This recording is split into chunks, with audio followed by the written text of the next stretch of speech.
Search matches on Tinder.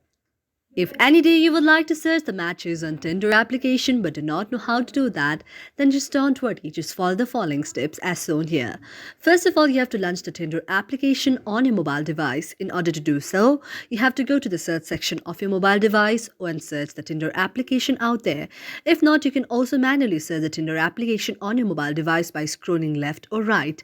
And after you find the very Tinder application, you have to tap on it. After you tap on the Tinder application, your Tinder application will be launched on your very mobile device. Now you have to go to the message icon on your very Tinder application, that is on the down screen. After you tap on the very chat section on your very Tinder application, a screen like this will appear.